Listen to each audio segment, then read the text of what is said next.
Hi, I'm Fred. This is Vlogmas 2020. Today's topic is words. Today's beer is over here. It is, let's turn it sideways, Arrogant Bastard Ale. I'm certain I've had this before. I just don't remember when or where or what I was doing. I was drinking a beer if I did. Now, I expect this, it'll be a little bit lighter. It's not as stout. Looks like a brown ale. Pouring it a little too hard. Uh-oh.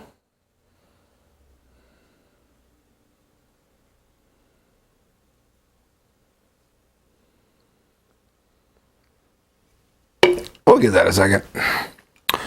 So, words. I like words. You may have noticed through these that sometimes I use big words that probably didn't need to be used. But the thing of it is that synonyms aren't really synonyms. There are words that kind of mean the same thing, but a lot of times there's different connotations to it, different subtext, different flavors, as it were. And if I know that there's a word out there that has the exact right flavor, the meaning I'm trying to get across, it drives me crazy, first of all, not to be able to think of what it is. And second of all, it's very difficult for me not to use it in that situation. Now, that's fine, Nothing wrong with using the words Certain situations, however, maybe you don't want to use bigger words. My kids had to have fairly large vocabularies at a young age because I couldn't explain things in a normal manner. I do theater, as I mentioned before. Luckily, other people's words. However, when I'm writing, sometimes I use weird words that people don't understand, and I have to kind of switch them up. Sometimes I use weird words that people do understand, and they're just too weird. For some reason, I keep giving people who are acting in a 24-hour play who have 12 hours or less to memorize their lines Esperanto, or weird sci-fi terms, or Greek. That's kind of separate from the topic, but, shows that sometimes when I find a word, I'll stick with it. So the biggest problem with this is, see, here it is. There's a word I'm thinking of, extemporary. There it is. I can think of it as contemporary. Ad hoc, ad-libbing.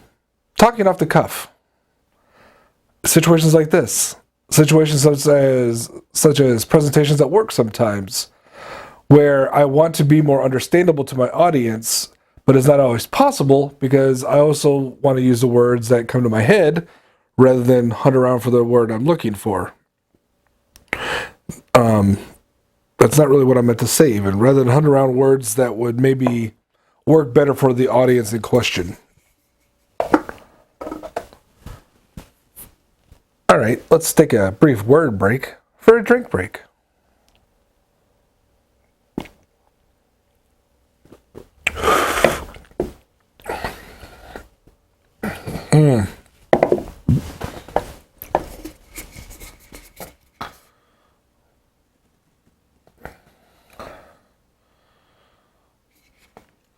It's dark, but it tastes like an IPA. Got that weird bitter fruitness. Oh well. Words.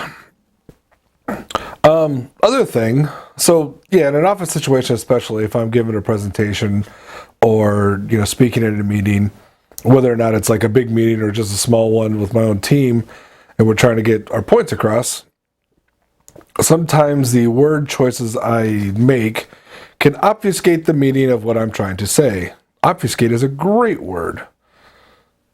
It is one of those words where you learn it and then you use it constantly just because it's a great word. Like obtuse. But not obtuse. What am I thinking of? I'm thinking of abstruse. Much better word. Harder to say. I think I'm making my own point here. So, hi Kitty. The another thing about liking words, and this goes way back. I was a fairly young reader, and I read it kind of Not necessarily a super high reading level. Kind of capped out at a certain point even. But I was reading, novels written for adults when I was 10, 11, 12.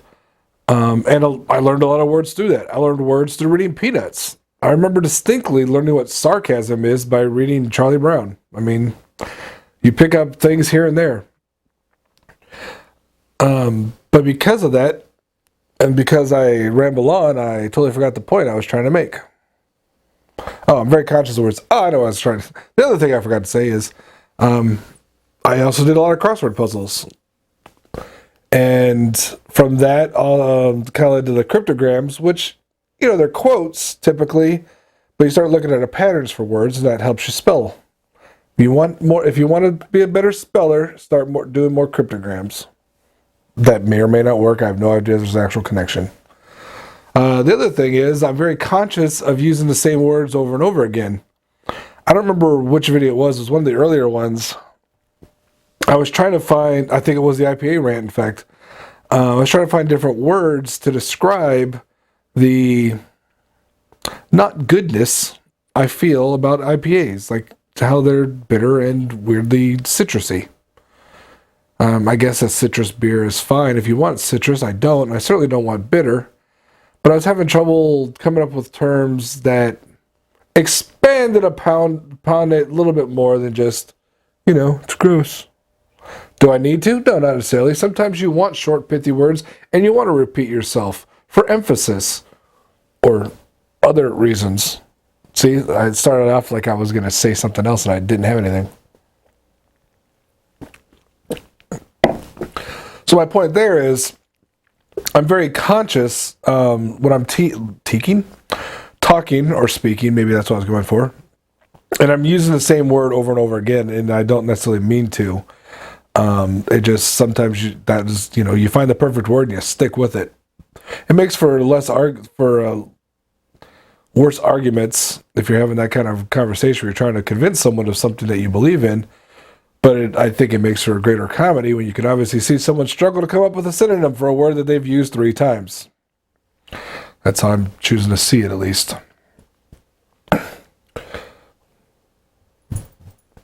I looked down on my notes, and the last one just says, tend to carry on. Well, I think we've gotten that one proven. What is this, the 15th? If you've watched any more than 1 or 2 of these, then I do have a tendency to carry on. But I will say, I finally remembered to look up some toast this time.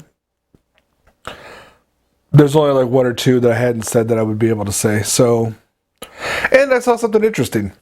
I said slancha, or thereabouts, and that's usually how I see people pronounce it. But I saw one pronunciation guide that said it would be actually saude, which I can see. I mean, if you look at what a lot of Americans would call Samhain, and it's Samhain. There's obviously, when you get to the Celtic and Gaelic languages, there's some difference in pronunciations from the spellings that we're used to as English speakers. Point is, I finally have, if I can remember it, I finally have a new toast. So before I give it to you, be sure to watch the first 2 weeks, full fortnight of videos. And the subsequent ones, got another 10 days, 9 days. This is the 10th day ahead of us. I've got always more Minecraft. I'm definitely wrapping up that series. I almost accidentally finished it last night because I was just playing all day yesterday. I had a day off. And there's a couple of ideas for actually putting out some videos on the Mix channel again. That'd be neat. Hi, meow, meow. At any rate, thank you for watching. I'll catch you next time. Skål!